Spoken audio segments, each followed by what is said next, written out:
Այսօր ամոթի օր է, այսօր էջմիածնում դատում են ամենայն հայոց կաթողիկոսին, մեր հոգևոր հորը, մեր եկեղեցու առաջնորդին։ Սա հիրավի խայտառակություն է ու չլսված մի բան։ Սա նաև ոտնձգություն է ոչ միայն եկեղեցու անկախության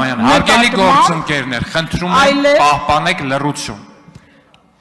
Հարգելի նախագահող, խնդրում եմ կվերականգնեք իմ րոպեները։ Սա ոտնձգություն է ոչ միայն հայ առաքելական եկեղեցու անկախության, այլև Հայաստանի սահմանադրության նկատմամբ, որտեղ շատ ուղիղ սևով սպիտակի վրա գրված է, որ քաղաքական իշխանությունը իրավունք չունի միջամտել հոգևոր իշխանության գործերին, Հայաստանում եկեղեցին պետությունից անջատ է։ Հայրենակիցներ, ուզում եմ մի փոքր հետ գնալ ու հիշել, թե որտեղից ու ինչպես սկսվեց քաղաքական իշխանության հարձակումը ազգային եկեղեցու նկատմամբ։ 2025 թվականի մայիսի 22-ին Կովկասի մահմեդականների վարչության նախագահ Շեյխ Ուլ-Իսլամ Ալաշուքյուր Փաշազադեն հայտարարեց, որ հայ առաքելական եկեղեցին սպառնալիք է տարածաշրջանի երկրների համար, մեջբերման ավարտը։ Նա պնդեց, որ Մայրաթոր Սուրբ Էջմիածինը գտնվում է, մեջբերում եմ, պատմական ադրբեջանական հողերի վրա ու մեղադրեց հայ առաքելական եկեղեցուն ռևանշիստական կառույց լինելու մեջ։ Ընդամենը օրեր անց սրան հետևեց Նիկոլ Փաշինյանի հարձակումը ազգային հոգևոր կառույցի նկատմամբ։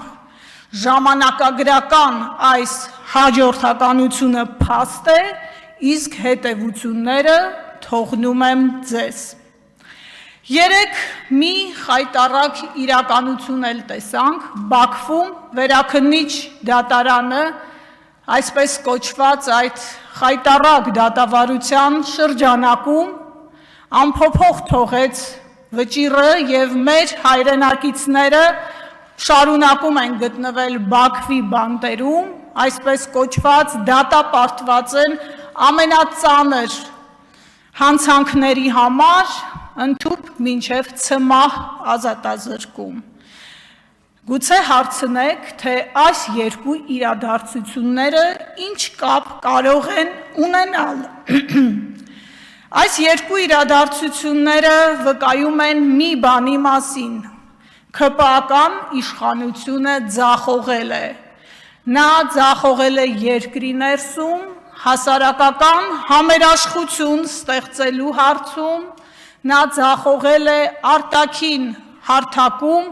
երկրի ազգային պետական շահերը սպասարկելու առումով։ Եվ այս փաստը ևս մի անգամ վկայում է, որ Հայաստանին իրապես փոփոխություն է անհրաժեշտ։ Հայաստանը կարիք ունի իշխանության, որը սպասարկելու է մեր ազգային շահը։